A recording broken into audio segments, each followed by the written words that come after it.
Fala pessoal, dando continuidade aqui na nossa parte 2 do nosso curso de LEP, do artigo 1 ao 60. Então, não esqueçam de estudar e assistir o vídeo da parte 1, que está disponibilizado no nosso canal aí do YouTube, Professor Muniz, tá bom? Então, vamos continuar aqui. Artigo 29. O trabalho do preso será remunerado. Perfeito. A remuneração dele, pessoal, é mediante uma prévia tabela. E essa remuneração não pode ser inferior a 3/4 do salário mínimo. Tá certo? Esse trabalho tem caráter educativo e produtivo. Ele diz assim: o produto da remuneração pelo trabalho deve atender o quê, pessoal? Ora, o que ele ganhar vai servir para indenizar os danos causados pelo crime, tá certo? A assistência à família dele e custear pequenas despesas pessoais dele. E também ressarcir ao Estado com despesas relacionadas à manutenção dele. Então, se ele achar que ele está aí trabalhar para ganhar o dinheirinho dele para curtir, não é assim não. Primeiro é tirado uma parte, tem essa questão, deve atender a indenização dos danos, assistência à família, custear pequenas despesas pessoais, ressarcir ao Estado com o que o Estado gasta para manter ele. Né? Professor, e o que sobra do produto da remuneração dele? Bom, aí vai ser colocado num pecúlio, né, uma espécie de caderneta de poupança, para quando ele for liberado, ele usar esse pecúlio. Tá bom? O artigo 30 ele fala que as tarefas executadas em relação à prestação de serviço à comunidade, elas não são remuneradas. Então, dinheiro aqui em relação quando você está prestando serviço à comunidade não é remunerado. Observe essa questão aqui, ó. As tarefas executadas pelo condenado como cumprimento de pena de prestação de serviço não são remuneradas. Questão perfeita. Prestação de serviço à comunidade não é remunerada. O trabalho do preso será remunerado, devendo a empresa contratante repassar o valor do salário para cobrir os gastos com os presidiários de um modo geral, não. Não é nenhuma espécie de fundo, não, pessoal. Onde você recebe o dinheiro, bota no fundo e custeia de um modo geral com todos os presos. Cada preso, ele tem ali, está condenado por um crime diferente. Entendeu? Então, ele tem gasto diferente. Então, é o seguinte, o trabalho, a remuneração é dele. Tá certo? Aí ele vai tirar para indenizar o que for em relação aos crimes que ele cometeu, ajudar a família dele, né? Custear os gastos pessoais dele. Então, não é de um modo geral, é de um modo individual de cada preso. Beleza? Então, questão errada. Questão, vamos lá, CESP, todas as questões do CESP, tá? Que eu trouxe de concursos passados. O trabalho do preso será remunerado e o produto da remuneração deve atender a assistência à família, pequenas despesas pessoais, indenização dos danos causados pelo crime, né? Ressarcimento das despesas realizadas com a manutenção do condenado. O restante será depositado em uma caderneta de poupança que será entregue quando ele for posto em liberdade. Questão perfeita. Beleza? Então, é isso que vocês têm que analisar. O trabalho é remunerado, não pode ser inferior a 3/4 do salário mínimo.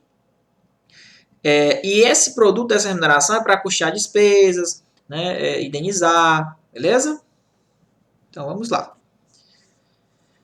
O trabalho do preso será remunerado, certo? Em dobro. Não existe essa previsão, pessoal. O trabalho do preso, ele não pode ser inferior a 3/4 do salário mínimo. Beleza? Então, questãozinha errada, né? Situação hipotética. Fiquem atentos que o CESP ele gosta dessas situações hipotéticas. O preso, durante o cumprimento da pena privativa de liberdade, a PPL, exercia atividade laboral no interior do estabelecimento e também tarefa de prestação de serviços à comunidade, em cumprimento à pena restritiva de direitos. Vamos lá.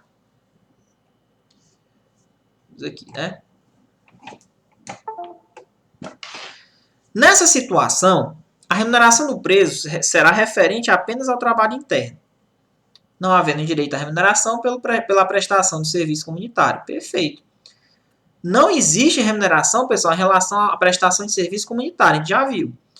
O que ele receber é pelo trabalho interno que ele estava fazendo, porque a gente sabe que tem, quando a gente fala em trabalho, existe o trabalho interno,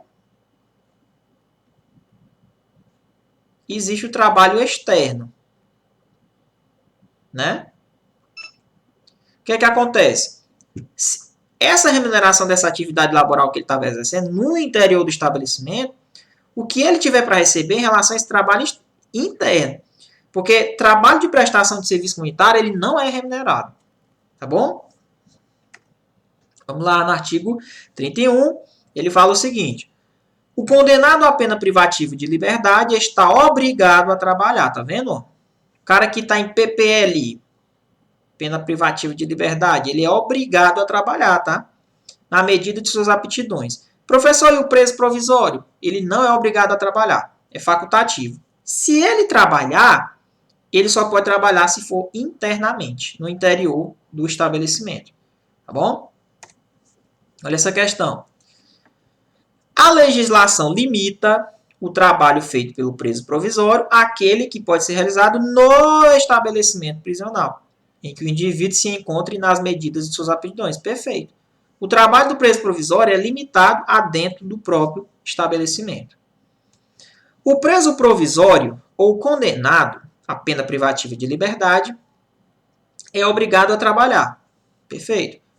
E pelo trabalho realizado deve ser remunerado. Opa, preso provisório é obrigado a trabalhar, é, professor? É obrigado a trabalhar, é? Não é perfeito, tá? Então tá aí. É facultativo, não é obrigado a trabalhar o preso provisório. E pelo trabalho realizado será remunerado, sendo que o valor não pode ser inferior a um salário mínimo. Aqui já temos outro erro, né? Que na verdade não pode ser inferior a 3/4 do salário mínimo. Beleza? Estão totalmente errados. Outro ponto importante na lei, no seu parágrafo 1º, diz o seguinte: deverá ser limitado, tanto quanto possível, aqui ele está falando, ó, o que é que seria? Está falando do trabalho interno. Então você vai anotar aí, ele está falando do trabalho interno, tá? O trabalho interno deve ser limitado, tanto quanto no possível, o artesanato sem expressão econômica, salvo nas regiões de turismo. Aqui nós temos exceções. Se for em região de turismo, a gente pode aí ter expressão econômica. Mas esse trabalho em relação a dentro do estabelecimento interno, né, ele é limitado, tanto quanto no possível, à questão do artesanato. Né? Beleza? Se for na região de turismo, pode ter a questão da expressão econômica. Bom? Olha essa outra parte também. Professor, e os maiores de 60 anos, como é que fica? Bom, eles podem solicitar uma ocupação adequada à sua idade. E o pessoal que é doente, deficiente físico, aí ele só exerce atividades se for apropriadas ao seu estado. Tá bom? Então, são parágrafos importantíssimos aí que podem cair na prova de vocês. O artigo 33, ele vai falar da jornada de trabalho. Muito parecido com a nossa, né? Não pode ser inferior a 6 horas e nem superior a 8 horas. Professor, e o descanso dele? O descanso dele nos domingos e nos feriados. Ele não fala preferencialmente. Ele diz que o descanso é domingo e nos feriados. Tá bom? No artigo 36, ele vai falar do trabalho externo. Ali a gente falou do trabalho interno. Né? O preso provisório ele é facultativo. Se ele quiser trabalhar, ele trabalha internamente. Né? Aí coloca o seguinte: o trabalho externo será admissível para os presos em regime fechado. Então, o cara que está em regime fechado, dentro do estabelecimento, né? Lembra que eu falei que o cara que está em regime fechado, ele está sujeito ao exame criminológico? Pois é. Então, esse preso que está em regime fechado, ele pode trabalhar externamente? Pode, mas tem que ter as condições. Por exemplo, somente pode trabalhar em obras ou serviços públicos. Obras públicas. Que é quem administra? O pessoal da administração direta e da indireta. Professor, entidade privada? Pode? Pode. Desde que sejam tomadas cautelas contra a fuga dele ou em favor da disciplina dele. Ele diz o seguinte, ó. Nessas obras, do total dos 100% desses trabalhadores, quanto é que pode ter de preso trabalhando? 10% do total dos empregados das obras. Remuneração vai ficar condicionada, né? Cabe ao órgão que ele está trabalhando, construindo essas obras aí. A entidade, a empresa empreiteira que esteja administrando a obra. Então, vai pagar essa remuneração dele. Essa prestação de trabalho na entidade privada, somente o preso vai trabalhar se ele quiser, né? Depende do consentimento dele. Bom? Professor, em relação ao trabalho em geral, regra geral, trabalho externo. Bom, porque essas condições aqui é o cara que está em regime fechado. Mas os outros regimes também pode, no caso semiaberto. Ó, a prestação de trabalho externo a ser autorizada pelo diretor do estabelecimento, então, ó, cuidado. Existem questões que pega e diz que quem autoriza é o juiz da execução. Não, são trâmites administrativos. Esse trabalho externo, quem autoriza, esse é um trabalho externo, né, é o diretor do estabelecimento. Lógico que depende de outras aptidões, outras responsabilidades. Agora, tem uma condição que ela é para todos que querem trabalhar externamente. Ele tem que ter cumprido 1/6 da pena. Por exemplo, se o preso pegou 12 anos, ou seja, para ele trabalhar externamente, ele tem que ter cumprido o que aí? 2 anos para poder trabalhar externamente. Beleza? Porque não é 1/6 da pena, 1/6 de 12, aí são 2 anos para ele poder cumprir a pena. Beleza?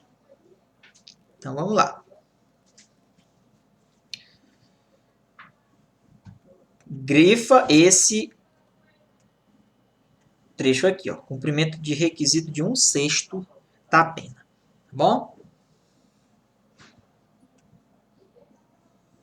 Vamos lá. Vamos lá. Ele fala assim, ó.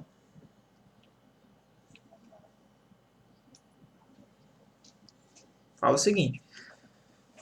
Professor, se o preso foi trabalhar, se ele cometeu um crime ou uma falta grave. Bom, se ele comete um crime ou uma falta grave, é revogado essa autorização de trabalhar fora. Perfeito? Então tá aí. Vamos aqui para as questões. Para a admissão do trabalho externo, ao réu condenado a pena em regime semiaberto, será necessária a demonstração de aptidão, bem como cumprimento mínimo de 1/6 da pena, perfeito. Estando a medida sujeita à autorização judicial, não. Essa autorização de trabalho externo basta o diretor do estabelecimento onde ele se encontra preso. Tá? Questão errada, cuidado que eles vão te confundir dizendo que essa medida de autorização para ele trabalhar externamente precisa do juiz. Não, basta a autorização do diretor. Próxima questão. Vamos lá. Considere que José tenha sido preso e condenado por sentença transitada em julgado a 5 anos de prisão em regime fechado. Então tá aqui, 5 anos, regime fechado. Tendo ele cumprido 1/6 da pena e apresentado aptidão e responsabilidade, tenha solicitado autorização na direção do estabelecimento para trabalhar externamente. Só que foi lhe negado. Ó, ele já tinha cumprido as aptidões, já tinha cumprido o mínimo 1/6 da pena, então ele já estava em condição de pedir. Só que foi lhe negado, ele colocou aqui na questão. Sobre o argumento de que é proibido defesa, pessoal, ó, tá vendo como a CESP gosta? Ó? É a mesma coisa que o quê? Proibido.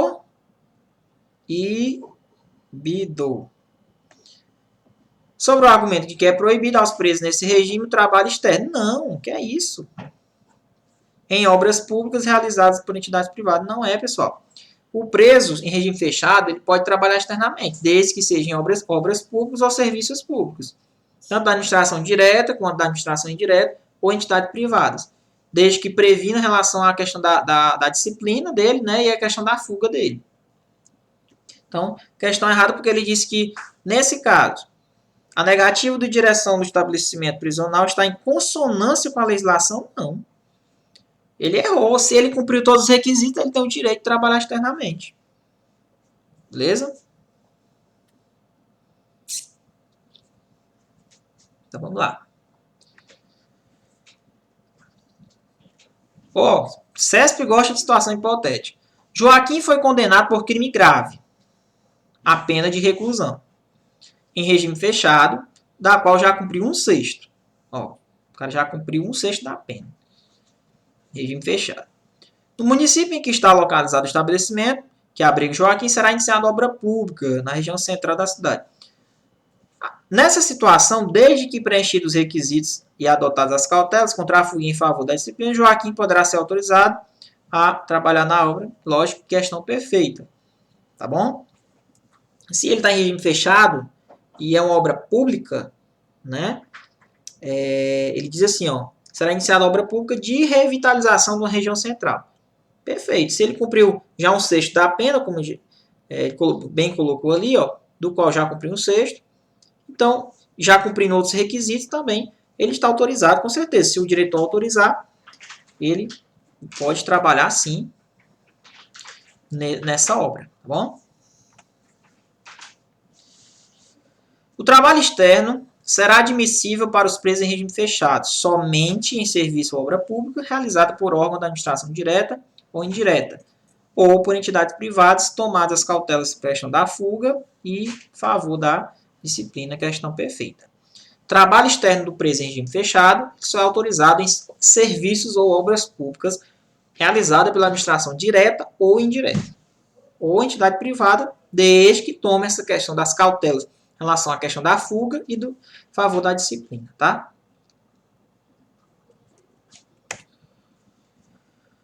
Chegando no nosso artigo 39, a gente vai falar aí a questão dos deveres do condenado, pessoal. Então a LEP ela é bem ampla, ela traz deveres, traz direitos, traz situação, suspensão condicional da pena, o livramento condicional, a questão dos regimes, o objetivo, quais são os órgãos penitenciários. Então cuidado, a LEP ela é bem ampla, por isso que ela é bem extensa. Então a gente vai trabalhar aqui de uma maneira bem rápida e também de maneira que a gente aborde os conteúdos e pegue os pontos principais. Vamos lá saber o que é o dever do preso. Comportamento disciplinado, lógico, né? Então vamos colocar aqui para a gente ir grifando. Comportamento disciplinado, né? E cumprimento da sentença, cumprimento fiel. Obediência ao servidor e respeito a qualquer pessoa com que deve relacionar. Então tem que obedecer o servidor. Urbanidade, respeito nos tratos com os demais condenados. Então, ser amiguinhos, né? Conduta oposta aos movimentos individuais ou coletivos de fuga ou de subversão à ordem, ou seja, destruição da ordem e da disciplina. Então, se ele perceber que tem movimento individual ou coletivo de fuga, ele tem que se opor àquela situação. Né? Meio complicado, mas é assim, tá? Então, constitui deveres do condenado. Observe que eu descumpri uma ordem de um servidor, pessoal, tá certo? E de respeitar qualquer pessoa com que ele se relacione é uma falta grave, tá? Coloquei aqui, ó, falta grave de descumprimento. E também quando ele adota uma conduta oposta, esses movimentos individuais, se ele não adotar, se ele participar, ele comete também uma falta grave, ok? É um dever executar o trabalho também, né? Um trabalho é obrigado, tá certo? Aí, beleza? Das tarefas e das ordens recebidas. Submissão à sanção disciplinar imposta, indenização da vítima ou aos seus sucessores é um dever do preso também. Indenizar o Estado em relação à questão das despesas com eles realizadas. Higiene pessoal e asseio da cela, logicamente isso aqui é um dever do preso.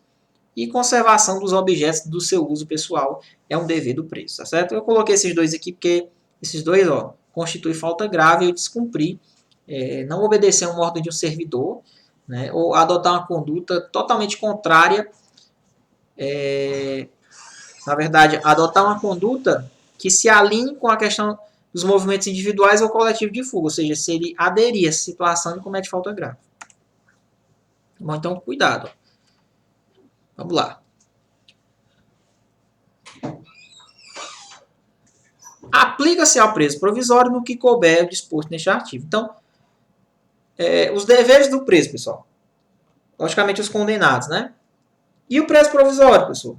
Está sujeito à LEP? Tá, só que, na verdade, não é todos os dispositivos. Somente no que couber é que aplica-se aqueles deveres lá do condenado. Então vamos lá. Aqui a gente sai dos deveres, agora vamos aprender quais são os direitos do preso, tá? Vamos lá, pessoal. O preso ele tem direito à alimentação suficiente e também que se vestir, né? O seu vestuário. Também tem direito, pessoal, à atribuição de um trabalho e também a sua remuneração, importante. Cuidado, a remuneração em relação à prestação de serviço comunitário não é remunerado, tá? O preso também tem direito à questão da sua previdência social. Lembra que a assistência social, ela procura todos os documentos relacionados, até uma incumbência da assistência social, ela vai buscar todos os documentos necessários à obtenção desses benefícios da Previdência. Também, pessoal, ele tem direito a constituir um pecúlio, a questão da caderneta de poupança, onde o objeto fruto da remuneração do preso, né, ele, logicamente, ele tira para as despesas pessoal dele, ele tira para as indenizações de outras situações, né, do Estado, ressarcimento ao Estado, assistência à família, que sobra, bota na caderneta de poupança, para quando ele for liberado, ele ter esse direito aí, esse pecúlio. O preso também tem direito, pessoal, na proporcionalidade da distribuição do seu tempo de trabalho, descanso e recreação. Tá bom? Ele tem direito também à questão das atividades profissionais, intelectuais, artísticas, desportivas também, desde que compatível com a execução da sua pena. Ele também tem direito à questão da assistência material, à saúde, jurídica, como a gente já viu, educacional, social e religiosa. Tá certo? Então, ele tem direito a essas assistências, sim. Assistência jurídica, caso ele não tenha condição de pagar um advogado, ele tem a questão da defensoria, que pode se instalar tanto internamente quanto externamente. Né? Assistência educacional, em relação que o preso é obrigado, o primeiro grau ele é obrigatório, a questão do ensino fundamental. Né? A assistência social, ela também faz a questão da recreação do preso, né?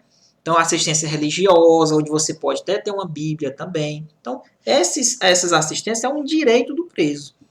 E proteção contra qualquer forma de sensacionalismo, tá? Professor, o preso pode ser entrevistado pessoalmente? Pode, tá certo? E também pode ter entrevista reservada com o seu advogado. Então, observe o seguinte, ó. Observe o seguinte. O que está nesse quadrado aqui, ó, que tem a proporcionalidade da distribuição do tempo ao trabalho, descanso e da recreação. Pessoal, o diretor do estabelecimento, ele pode alterar isso aqui, tá? Pode alterar essa proporcionalidade. Ele tem essa autonomia, beleza? Vamos aqui a outros direitos. Ele tem direito à visita do cônjuge, companheira, de parentes ou amigos, né, em dias determinados. Chamamento nominal. Então, chamar pelo nome, tá? Igualdade de tratamento, salvo quando as exigências da individualização da pena, né? Que tem a questão do, por exemplo, geralmente tem o RDD, né? Regime disciplinar diferenciado. Quando ele comete aí uma falta grave, questão da subversão à ordem e à disciplina, esse regime aqui é bem diferenciado em relação aos outros. Mas, em regra, ele tem igualdade em tratamento, tá? Audiência especial com o diretor do estabelecimento. A questão de uma representação e petição a qualquer autoridade de defesa dos seus direitos. Até correspondência escrita, tá certo? Ele tem contato com o mundo exterior. Atestado de pena a cumprir, emitido anualmente. Importante isso aqui. Então, ele tem aquele atestado de cumprimento de pena, todo ano é emitido. Certo? Inclusive, ó, se não for emitido, ó, a autoridade judiciária ela pode ser responsabilizada. Então, esses dois que eu coloquei aqui no quadrado, é o seguinte. Aqui, ó, essa questão da visita, o próprio diretor pode restringir, tá? O que está no quadrado, no outro slide, esses que estão no quadrado é porque o diretor pode restringir isso aqui, tá? Então, o diretor pode restringir visitar o cônjuge, companheiro, parente, amigo. Em relação a essa correspondência escrita, o diretor pode também limitar, restringir também, tá? De acordo com as proporcionalidades. Professor, E a questão aí do preso provisório. Aplica-se ao preso provisório também esses direitos, né? No que couber, assim como os deveres também. Professor, e o preso pode contratar médico de sua confiança pessoal? Pode. É o que ele diz aqui no artigo 43. É garantida a liberdade de contratar médico de confiança pessoal do internado ou do submetido a tratamento ambulatorial por seus familiares a fim de orientar aí o acompanhamento do tratamento. Ele diz assim, parágrafo único. As divergências entre o médico oficial e do particular serão resolvidas aí pelo juiz de execução penal, beleza? Não esqueça, a gente vai ter o juiz da sentença e tem o juiz da execução.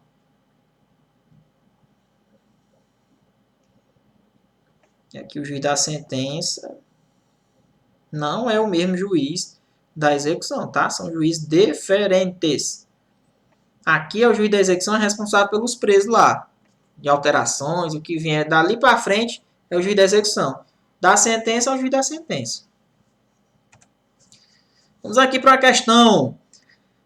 É direito do preso receber visita do cônjuge, da companheira, dos parentes e amigos em dias determinados. Letra de lei, perfeito.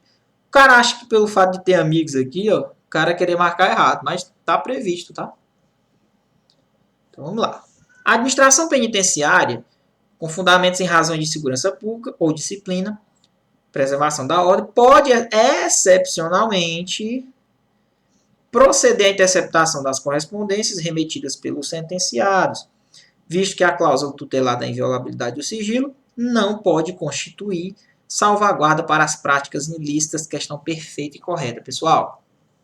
A Constituição Federal, ela garante da inviolabilidade das suas correspondências, tá certo? Só que é o seguinte, eu não posso utilizar uma garantia constitucional para cometer atos ilícitos. Tipo, se entra uma carta, eu sei que aquela carta os caras estão passando ali tabela de contabilidade de venda de droga. Pô, logicamente ele está utilizando isso ali porque diz que a correspondência é inviolável. Errado. O diretor, ele pode sim, logicamente, fundamentado, razões que são coniventes, excepcionalmente ele pode fazer essa interceptação dessa correspondência. E o direito, lembra que a gente estudou que o preso tem direito a contato com o mundo externo através de correspondências? Se for verificado que está sendo utilizado para outras coisas, pode ter essa interceptação, tá? Através aí da administração penitenciária. O próprio diretor pode fazer isso, tá bom? Porque é como eu já disse, a gente não pode utilizar um direito constitucional da gente para ficar cometendo atos ilícitos, né? E burlar a lei.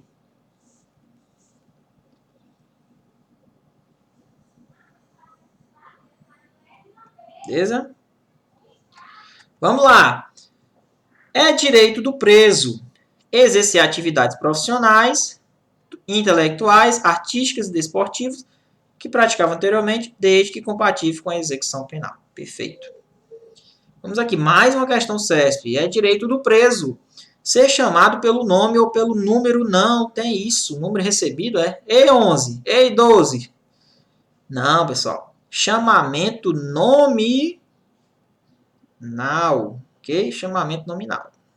Não número recebido. É direito do preso representar e peticionar, mas somente por meio de advogado, para qualquer autoridade em defesa dos direitos. Vamos ver aqui. Vamos ver aqui. Tá?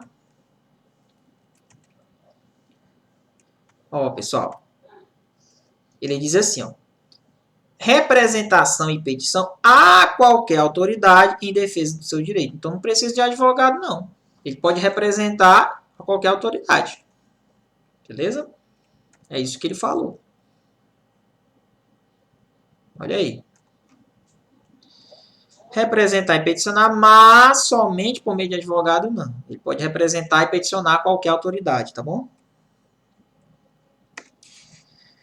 É direito do preso recusar-se a acatar a suspensão temporária de descanso ou recreação. Lembra que o diretor pode limitar e restringir isso aqui? Que eu falei, ó. Por ato motivado do diretor. Pessoal, recusar-se a acatar o direito do preso? Não. Se o diretor limitou, ele tem que acatar aquilo ali, ele não pode se recusar, né? Questão bem lógica, essa questão da CESP aí.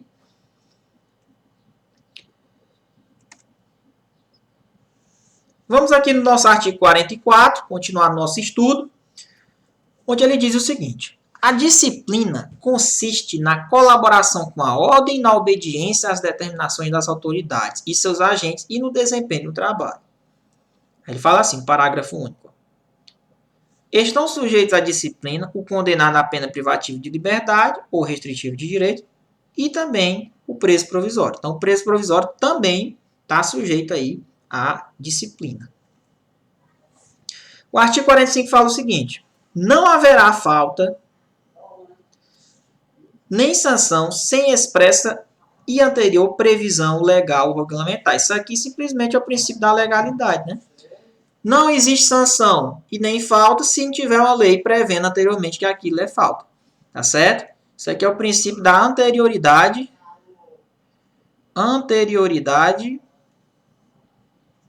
penal, né? Que a gente estuda aí no direito penal. Certo? O princípio da legalidade. Então, para existir falta ou sanção, tem que ter uma lei dizendo que aquela conduta é uma falta grave, ou média, ou, né, e tem a devida sanção. As sanções não podem colocar em perigo, pessoal, a integridade física e moral do preso, tá? Ele ainda diz o seguinte, ó: importantíssimo, é proibido o emprego de cela escura. Coloca na cela escura, né, pessoal? Isso aqui não existe mais, não. O cara fica lá, né? Cela escura. Não existe isso. E é proibido sanção coletiva, tá? Pega lá, bota lá 300 presos, mete a chibata. Só porque um cometeu uma coisa errada. Ó. Certo? Isso é proibido. Sanção coletiva é proibida, tá? Então vamos lá. Cela escura é permitida? Não. Sanção coletiva é permitida? Não. Ele fala o seguinte: o condenado ou denunciado, no início da sua execução da pena ou da prisão, será cientificado das suas normas disciplinares. E ele ainda fala mais o seguinte: quando a autoridade administrativa, o diretor do presídio, né, ele diz assim, ó: o poder disciplinar será exercido pela autoridade administrativa. Por exemplo, essas punições, pessoal, essas punições, né, desses presos, né, essas punições desses caras, quando a gente está estudando direito administrativo, a gente vai ver que o preso ele tem um vínculo com o Estado. Então, pode ser usado o poder disciplinar para punir esses caras que têm um certo vínculo, uma relação com o Estado. Tá bom? Então, é utilizado o poder disciplinar para punir quando ele comete uma falta. Então, quem exerce esse poder disciplinar é a própria autoridade administrativa, o diretor do presídio, conforme o que está na lei. Tá bom? Então, cuidado, que pode ser que ele diga que é o juiz. Não, essas questões internas administrativas, pessoal, punição, falta grave, isso aí é com o diretor. Bom? Então, vamos lá. Que ele exerce o poder disciplinar, né? Que é para punir os servidores e também alguém em particular que tem alguma espécie de vínculo com o Estado. Por exemplo, um aluno de uma escola pública, um cara que está preso no presídio, ele tem um vínculo. Então, o diretor pode sim exercer o poder disciplinar. O artigo 48 ele fala o seguinte: na execução das penas restritivas de direitos, aqui não é privativo de liberdade, aqui ele restringe os seus direitos. O poder disciplinar será exercido pela autoridade administrativa. Então, a autoridade administrativa, né, diretor do estabelecimento, essa autoridade administrativa é o seguinte: ele exerce o poder disciplinar tanto nas penas, essas penas aqui que ele falou aqui, no caso aqui, ó, execução das penas privativas de liberdade e também nas restritivas de direito. Então, ele exerce nas duas situações. Privativa de liberdade e nas restritivas de direito. Essa autoridade administrativa, ela exerce o poder disciplinar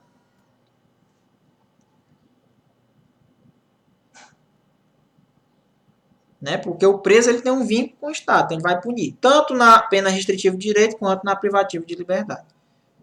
Beleza? Então, isso é o que o artigo 48 está falando. Vamos aqui na questão. O poder disciplinar na execução da pena privativa de liberdade será exercido pelo juiz. Não, o poder disciplinar, pessoal, né, dentro do direito administrativo, ele vai ser exercido pela autoridade... Caiu no CESP, ó. Autoridade administrativa. Tá bom? Próxima questão. No âmbito da execução penal, no que se refere às faltas disciplinares e às respectivas punições, deve ser observado o princípio da reserva, ou seja, a regra de que somente pode ser considerada infração aquela que estiver anteriormente prevista na lei. Perfeito. É o princípio da anterioridade penal. Né? Anterioridade penal, ou seja, é o seguinte, ó, tá aqui, ó, a retazinha. Para que eu cometa essa conduta e ela seja uma falta, uma infração cometida pelo preso, antes eu tenho que ter uma lei que diz que aquela conduta é crime, né? Então tem que ter uma lei anterior, pelo princípio da legalidade, da reserva legal, né? Então, aqui esse princípio é muito bem colocado. Então, realmente, a regra é que somente pode ser considerada infração se tiver uma lei anterior dizendo, prevendo ali um regulamento, dizendo que aquilo ali é uma falta. No artigo 49, ele vai colocar o seguinte. A LEP, ela prevê falta leve, média e grave, mas ela só trata das graves. Porque essas faltas, as outras duas aqui, elas vão ser colocadas em legislação local. Tá certo? Por exemplo, cada estado aí, legislação local, vai dizer o que é leve e média. A LEP só trata das graves. Eu disse assim, ó. A legislação local especificará as leves e as médias, bem assim como as respectivas sanções. Parágrafo único. Pune-se a tentativa. Ó, interessante, ó. Na LEP, no Código Penal e na Lei de Contravenção Penal. Olha aí, ó. Se tu fugir no presídio, tu vai responder por falta grave, né? Se tu tentar fugir, tu responde por falta grave também. Então, tentar fugir ou fugir, para a LEP é a mesma coisa. Mesma coisa. Se fosse no Código Penal, é diferente. A consumação do crime é diferente da tentativa. Logicamente, a tentativa no Código Penal vai se responder pelo mesmo crime, só que com a diminuição de pena. Na contravenção penal, tem CP aqui, ó, mas eu vou botar contravenção, né? Contravenção. Na contravenção penal, existe a tentativa de contravenção, mas ela só não é punida.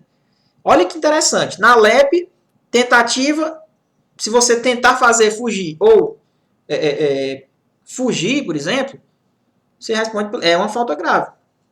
Se for no Código Penal, quando você comete um crime, consumado é diferente do tentado. O tentado é a mesma pena do consumado, diminuído aí.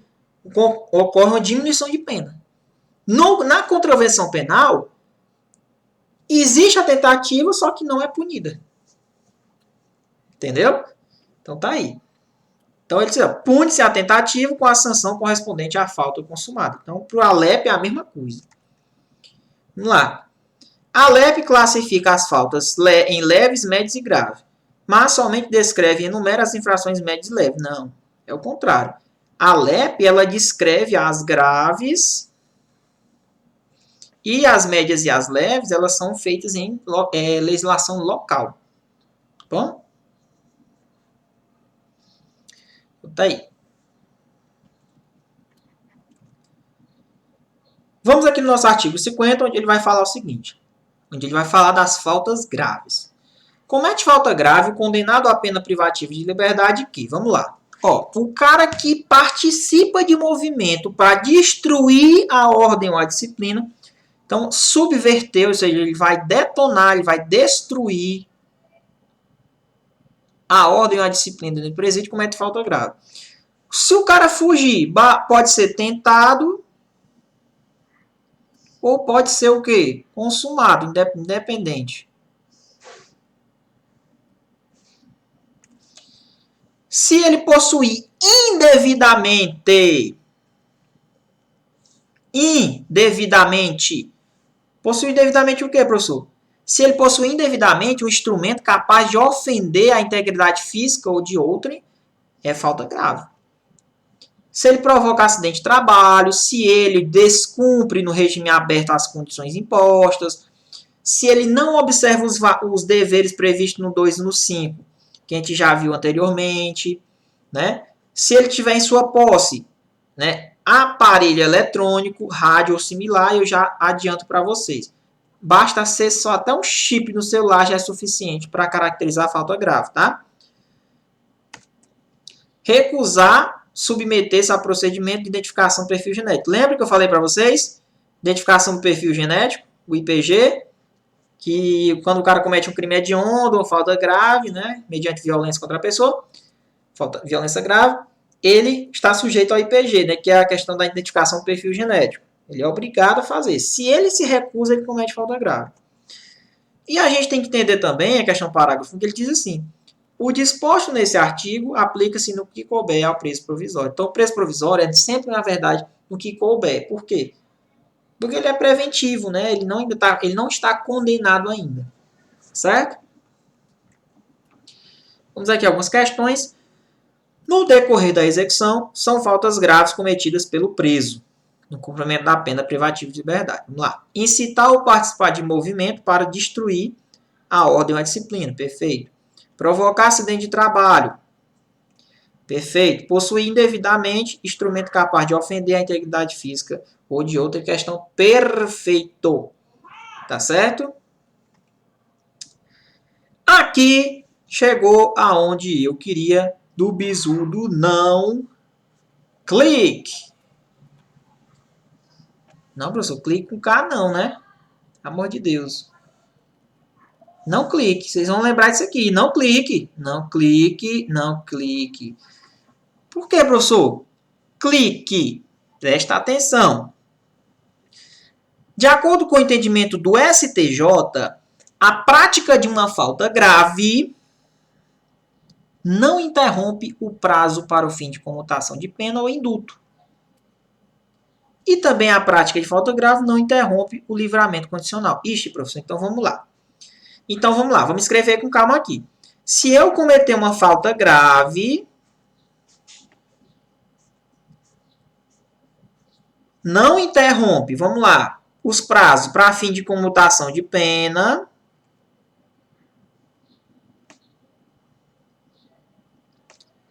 Não interrompe para a questão do indulto, concessão de indulto, só se a lei prevê, o indulto prevê, de acordo com cada decreto, ou livramento condicional.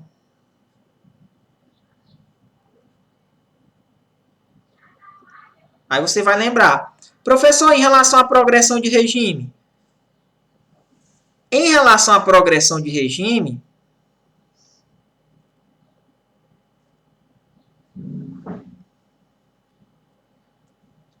se ele comete falta grave, aí zera. Aí zera. Agora, se ele cometer uma falta grave, será que vai interromper os prazos para a computação de pena, indulto, livramento condicional? Não interrompe. Não interrompe. Isso aqui cai demais em prova, tá, pessoal? Não interrompe, ou seja, não clique. Vamos lá, o que seria esse clique aí? Por exemplo, C de comutação de pena, né? O I de indulto e a questão do L aí do livramento condicional. Não é isso? Então tá aí, ó. Não clique. Beleza? Livramento condicional. Agora deixa eu só ver se dá para refazer isso aqui. A questão do livramento condicional, né? O indulto e a comutação de pena. Não clique, ó. Livramento condicional, indulto e comutação de pena. Não clique, ou seja, o fato de ele ter cometido uma falta grave não interrompe, não clique, não interrompe o quê? Comutação, liberdade condicional, livramento condicional e o indulto. Professor, para a progressão de regime, interrompe? Interrompe, ele zera o prazo, né? Quando você comete a falta grave. Beleza? Show de bola? Então tá aí. Então o bizu é não clique. Livramento condicional, indulto e comutação de pena. Quando você comete uma falta grave, o preso comete falta grave, não vai interromper esses prazos aí, tá certo? Para a concessão desses prazos. Então, aí foi uma decisão aí do STJ, tá bom? Não esqueçam, eu vou falar porque isso aqui é de prova, pessoal. Isso aqui é sério, tá? Isso aqui cai, ó. Se ele comete uma falta grave, não interrompe para a questão da comutação das penas, não interrompe o indulto e não interrompe o livramento condicional. Tá aqui, eu tirei aqui essa questão dessa decisão aqui, tá? Então, vamos lá. Questão aí do Sebras. A prática de falta grave não interrompe os prazos para fim de comutação de pena, para a concessão de indulto, tampouco para a obtenção do livramento. Ó, lembra o que eu falei? Perfeito. Não clique, né? Não clique. Livramento condicional, indulto e comutação de pena. Não clique. Perfeito. Não interrompe. Se fosse para progressão de regime, aí interrompia. Beleza? Olha aqui. O reconhecimento de falta grave decorrente do cometimento de fato definido como crime doloso no cumprimento da pena não depende do trânsito em julgado. Ó, tá vendo essas palavrinhas aqui? Ó, prescinde, prescinde, a mesma coisa que não depende. Não depende. Ou seja, professor, para eu reconhecer uma falta grave de um fato também que foi um crime doloso, por exemplo, o cara cometeu um crime doloso e também é uma falta grave, o preso. Para eu reconhecer aquela falta grave, eu não preciso esperar transitar em julgado o crime dele, não. Tá certo? É uma decisão. Se o cara cometer um crime, também vai ser a falta grave, internamente, do presídio. Eu não preciso esperar o trânsito em julgado da pena pelo crime que ele cometeu para eu reconhecer a falta grave, não. São independentes, tá? Então, não depende. Beleza? Olha essas questões aqui, vamos lá. O reconhecimento de falta grave decorrente da prática de um fato definido como crime independe do trânsito em julgado de uma sentença condenatória. Perfeito. Independe, ou seja, não depende de trânsito em julgado de sentença para eu reconhecer a falta grave no âmbito interno. No âmbito interno.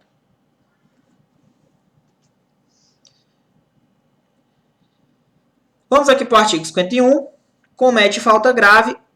Aqui a gente vai ver aí os cometimentos de falta grave, né? Comete falta grave condenado a pena restritiva de direitos. Ali era privativa de liberdade, lembra? Aqui comete falta grave. Até o cara que está em restritiva de direitos, ele comete sim falta grave, ok? Ele comete sim falta grave. Por exemplo, se ele descumprir a restrição imposta, se ele retarda o cumprimento da obrigação imposta, ou seja, ele dá uma procrastinada, né, e logicamente injustificadamente, e não observa os deveres previstos aí no inciso 2, 5 do artigo 39, aí você dá um pulinho na lei e dá uma olhadinha. Então, aqui é bem simples, só para vocês tomarem ciência. Também comete falta grave aquele que também descumpre essas penas restritivas de direito. Cuidado, nós temos as restritivas de direitos e tem as privativas de liberdade. Então, tem a possibilidade de você cometer falta grave nas duas, tanto na restritiva de direito quanto na privativa de liberdade. Vamos aqui nas questões. A posse exclusivamente de chip para aparelho celular não caracteriza falta disciplinar. Errado, pessoal. Lembra que eu falei? É uma falta grave quando você tem um aparelho eletrônico ou outros aparelhos lá. Ah, professor, mas se eu tiver só com o chip do celular, foi objeto de decisão. Tá certo? Se não, eu teria que várias partes do celular e o cara ia me pegar só com o chip, não era falta. Ele desmontava e ficava só com as partes, né? Então, ó, só o fato de você ter o chip, a posse desse chip já caracteriza, tá? Falta grave. Vamos aqui, artigo 86, 87, né? Aí da nossa Constituição Federal, né? O que é que ele diz, ó? As penas privativas de liberdade aplicadas pela Justiça ou de uma unidade federativa podem ser executadas em uma outra unidade, em estabelecimento local da União. Opa! Por exemplo, professor, se a pena foi aplicada no âmbito do Estado, eu posso cumprir essa pena em um estabelecimento federal? Pode. Não, sem problemas. Tá bom? Observe que, geralmente, os chefes das organizações criminosas, eles foram condenados estadual, alguns condenados estadualmente, né? No estadual, e foram transferidos para presídios federais. Não tem problema nenhum, tá? Ele pode cobrir um estabelecimento da União. A penitenciária destina-se ao condenado à pena de reclusão. Ó, aqui já é a parte da LEP, tá? Parte da LEP. Ele diz o seguinte, ó, da LEP aqui, né? A penitenciária destina-se ao condenado à pena de reclusão em regime fechado. Então, pessoal, nós temos que entender, mas na frente a gente vai estudar, que nós temos as penitenciárias, nós temos as colônias agrícolas e os albergados, né? Nós temos as penitenciárias,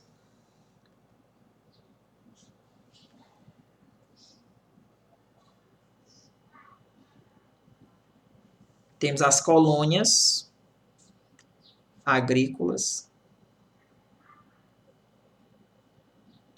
e nós temos os albergados, né? Casa de albergado. Essa penitenciária é para o pessoal que está em regime fechado. Colônia agrícola é semiaberto, tá? Semiaberto. O albergado é o pessoal que está em privativo de liberdade, mas em regime aberto. Certo? A penitenciária, ela é feita para quem vai estar lá cumprindo regime fechado, recluso. Né? Aí ele fala assim: a União Federal, os estados, o DF e os territórios poderão construir penitenciárias destinadas exclusivamente aos presos provisórios e condenados que estejam em regime fechado. Então, eles podem construir estabelecimento, tanto a União, os estados, o DF, sujeitos ao regime disciplinar diferenciado. Ou seja, por exemplo, quando a gente está no estabelecimento, quando você comete uma falta grave, e essa falta ela subverte a ordem, ou seja, destrói a disciplina, o preso ele pode ser colocado em RDD, que é o regime disciplinar diferenciado. Então, ele está dizendo que o cara pode construir uma penitenciária somente, exclusivamente para abrigar aqueles presos, independentemente se for provisório ou não, que o provisório está sujeito também ao RDD. Então, ele pode construir uma penitenciária somente para colocar aquele pessoal que está sujeito ao RDD, que é o regime disciplinar diferenciado. Vamos aqui uma questão. Os estabelecimentos penais federais destinam-se a promover a execução administrativa das medidas restritivas de liberdade dos presos, provisórios ou condenados, inclusive daqueles sujeitos a RDD. Perfeito, perfeito. É o que eu falei para vocês. Lembra que eu disse que a União pode criar estabelecimentos para colocar o pessoal de regime disciplinar diferenciado? Pode. E o preso provisório está sujeito, o preso condenado está sujeito, beleza? Questão correta, beleza?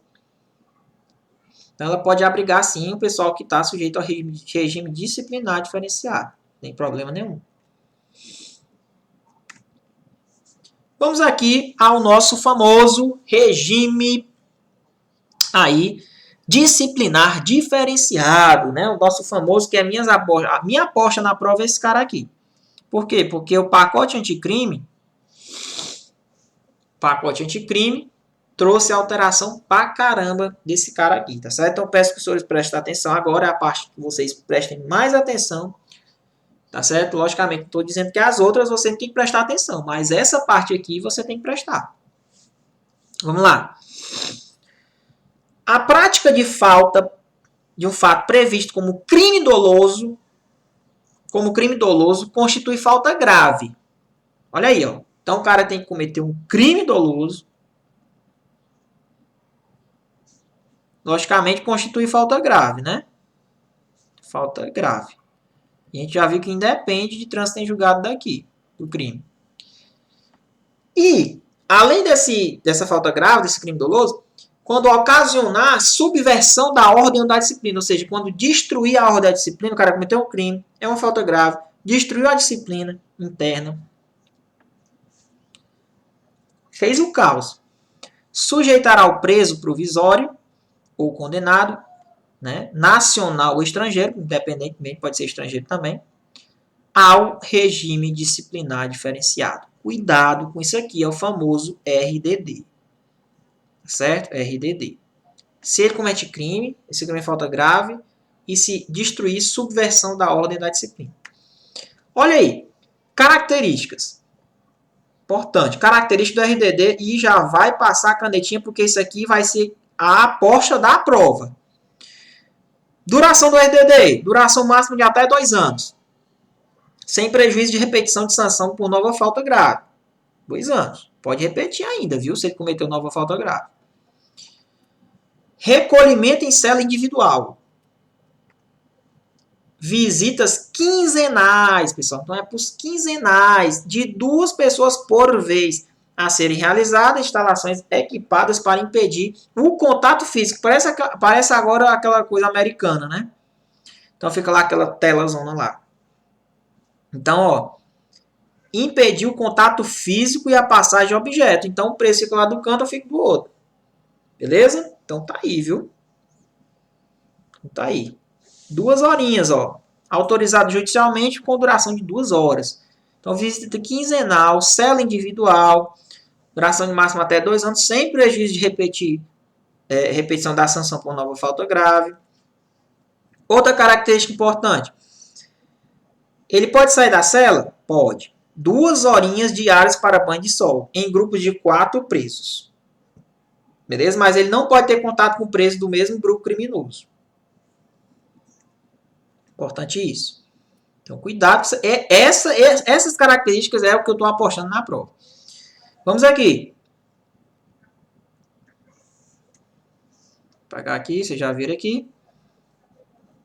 Vamos lá.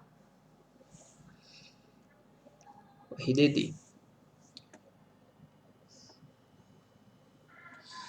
Entrevistas sempre monitoradas. Então, ele tem direito a entrevistas, exceto aquelas com seu defensor. Então, no caso, a entrevista com o advogado dele não precisa ser. Tá bom? Instalações equipadas para impedir o contato físico. Mesma coisa. Não? Para impedir o contato físico. Tem aquela paredezona lá para impedir o contato físico com ele. Ok? Fiscalização do conteúdo da correspondência. Como eu já falei para vocês. Eu não posso utilizar correspondências para ficar cometendo atos ilícitos. Então, pode ter a fiscalização no RDD. Então, é um regime bem mais pesado. Vamos aqui a uma questão. O RDD constitui um regime de disciplina especial, caracterizado por um maior grau de isolamento do preso e de restrições ao contato com o mundo exterior. Foi concebido para atender às necessidades de maior segurança dentro do estabelecimento penal e da defesa de ordem pública. Perfeito. Então, ele é um regime especial. Certo? Visitas quinzenais. Peço aos senhores que estudem essas características que eu coloquei aqui, tá? O preso provisório não pode ser submetido ao regime disciplinar. Errado. Pode sim. Lembra que eu falei? Pode sim ser submetido ao RDD. Vamos lá. Outro ponto importante. Outra característica. Participação em audiência judicial, preferencialmente por videoconferência. Opa! Participação em audiência por videoconferência, para não ter contato, né? Garantindo a participação, logicamente, do defensor dele. O regime disciplinar diferenciado também será aplicado aos presos provisórios ou condenados, como a gente já colocou na questão. Preso provisório está sujeito, sim, ao regime. Agora, olha que interessante, ó.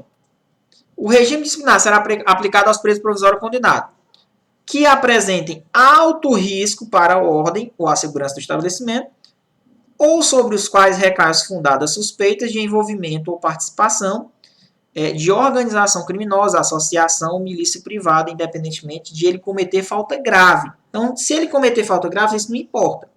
Mas se for verificado que ele faz parte, se envolve com a organização criminosa, é associado, faz parte de milícia privada, independente dele ter cometido falta grave ou não, ele já pode ser colocado no RDD, viu? Que é para evitar esse contato dessas organizações, desfazimento dessas organizações, tá certo? Vamos lá.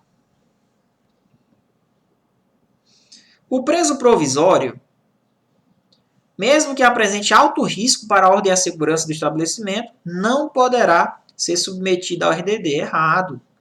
Pode sim. Lembra que eu falei? se ele apresenta alto risco, se ele participa de organização criminosa, milícia privada. Vamos continuar aqui, no parágrafo 3º do RDD, outro ponto importantíssimo.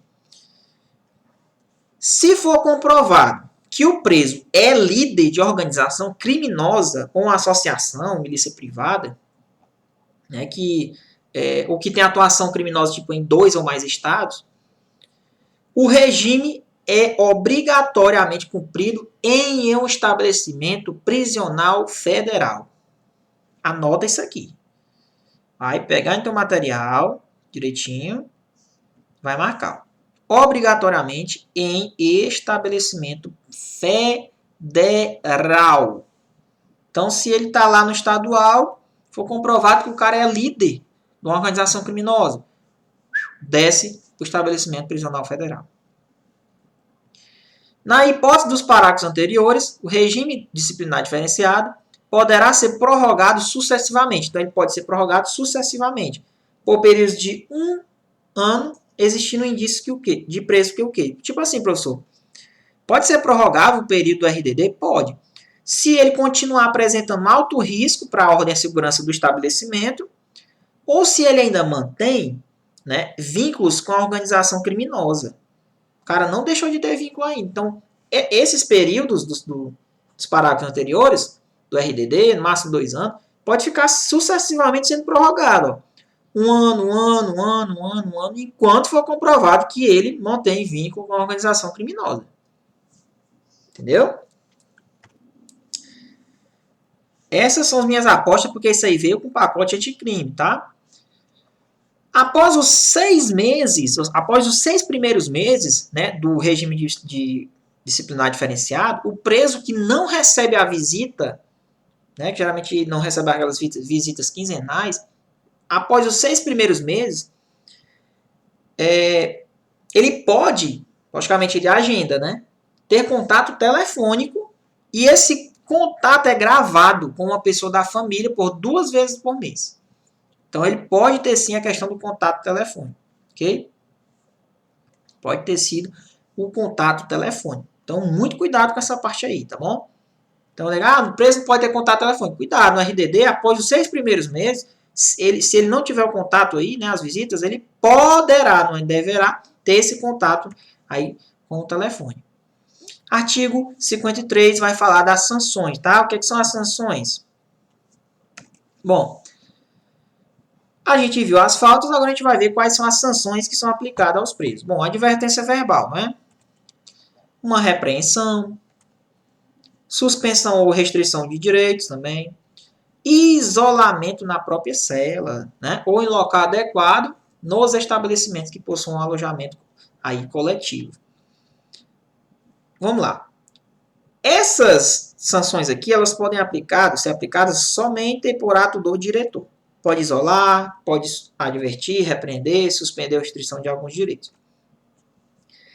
A sanção de inclusão no RDD, que é o que a gente acabou de estudar, depende, pessoal, sabe de quê? De um despacho do juiz. Não é somente um ato do diretor. O diretor vai lá, faz o requerimento e tem que ter o despacho do juiz. Porque o RDD é um regime mais pesado. Quando ele comete um crime doloso, que constitui falta grave, ocorre a subversão da ordem, né, da disciplina no estabelecimento, ele pode se sujeitar ao RDD. Bom? Como aqui é uma questão. Na execução penal, a sanção disciplinar de isolamento do condenado na própria cela independe de decisão judicial. Certo ou errado? Na execução penal, a sanção de isolamento na própria cela independe de decisão judicial. Correto, pessoal? Lembra que eu falei para vocês, ó, o isolamento na própria cela está dentro do quadrado, então pode ser um ato do diretor. Cuidado, no RDD é que precisa do despacho do juiz, que é uma sanção, né? Então, independe de decisão judicial. Perfeito, basta aí uma autorização do diretor para ser colocado em isolamento de cela. Beleza? Artigo 55. As recompensas. Ah, quer dizer que preso tem direito à recompensa? Tem. Se ele for um preso disciplinado, bem comportado. tenha em vista o bom comportamento reconhecido em favor do condenado, de sua colaboração com a disciplina de sua dedicação ao trabalho. Então, vamos lá. O que seriam essas recompensas? Bom, o elogio, né? A questão de conceder regalias, aí são as recompensas, tá?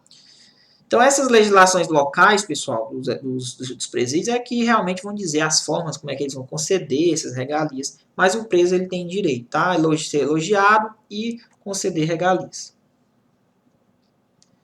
Vamos lá, questão aí do CESP. O agente penitenciário pode atribuir recompensa ao preso, nos termos da lei de execução penal. Porém, para fazê-lo, deverá necessariamente contar com a aquiescência dos seus... Não existe essa previsão, não. Tá? O preso ele tem direito à recompensa. Mas para fazer, tem que ter a aquiescência do seu superior hierárquico. Não existe essa previsão. A lei diz que o preso tem direito à recompensa pelo bom comportamento, só isso. Elogiar e ser concedido as regalias. No artigo 59, ele fala o seguinte: praticada a falta, deverá ser instaurado o procedimento para apuração. Lógico que toda falta a gente vai ter aquele procedimento para apurar, né? Procedimento para apurar essa falta grave, tá certo? Se ele cometer uma falta, vai ter um procedimento para apurar. Nesse procedimento, pessoal, você sabia que o preso ele pode ser isolado preventivamente para não atrapalhar no procedimento? Então tá aí, ó. Praticada a falta, deverá ser instaurado um procedimento para apuração. Assegurado o direito de defesa. Então tá aí, ó. Assegurado o direito de defesa. Bom? E essa decisão, logicamente, tem que ser bem motivada, né? Esse procedimento ele é feito para apurar, né, as causas do que gerou essa falta. Aí ele vai conceder defesa para ele e tal, para depois ele ser punido. No artigo 60, ele vai dizer assim, ó, a autoridade administrativa poderá isolar o preso preventivamente durante esse procedimento. Então, ele pode colocar ele em isolamento preventivo pelo prazo de 10 dias. Tá certo? O diretor ele pode fazer isso, o diretor do estabelecimento. Tá certo? Então, essa inclusão do preso no regime disciplinar diferenciado, no RDD, no interesse da disciplina e da averiguação do fato, ela depende do espaço do juiz. É importante. O RDD, a inclusão do preso no RDD, é uma sanção. Só que essa sanção, o diretor pede, depende do despacho do juiz. Isolamento, advertência, repreensão, não depende de despacho do juiz, basta a autorização do diretor. Então, durante esses procedimentos, para apurar essas faltas graves, o diretor ele pode decretar um isolamento preventivo, tá? Do preso por até 10 dias. Então, você vai grifar esse prazozinho aqui, 10 dias. Beleza? E essa inclusão do preso no RDD, que é um regime especial, RDD um disciplinar diferenciado, depende aí do despacho do juiz. Somente ele. Lembra que eu coloquei lá aqui no slide anterior? Então vamos lá. O tempo de isolamento ou inclusão preventiva será computado como um período de cumprimento. Por exemplo, se o diretor isolou o cara na cela, esse tempo que ele está lá isolado conta-se normal, como se ele estivesse cumprindo a pena. Bom? Vamos aqui, questão. Caso um preso pratique uma falta disciplinar, poderá a autoridade administrativa decretar o isolamento preventivo desse preso? Pode. Bem como determinar sua inclusão no regime disciplinar diferenciado no interesse da disciplina e da averiguação do fato. Opa, será? Será? Pessoal, essa questão está errada. Realmente, o preso, caso ele pratique uma falta disciplinar, a autoridade administrativa ela pode decretar isolamento preventivo. Só que essa determinação para incluir no RDD, no interesse da disciplina, não pode ser só pelo diretor. Ela depende de um despacho de quem? Despacho do juiz. Juiz da execução, né? Agora, olha aqui, ó. No interesse da disciplina e depende do despacho do juiz. Qual é o erro dessa questão? Porque ele diz que o diretor pode determinar a inclusão. né? Ó, tá vendo? A inclusão do preso depende do despacho do juiz. E ponto final. Acabou. O diretor não pode chegar, a autoridade não pode determinar essa inclusão, depende do despacho do juiz. Beleza? Pessoal, terminamos aqui nosso curso do artigo 1 ao 60. Fiquem ligados para os próximos vídeos da continuação do 61 em diante, tá? A lei é extensa, mas nós vamos destrinchar toda ela e trazer os pontos principais. Valeu e um grande abraço para vocês.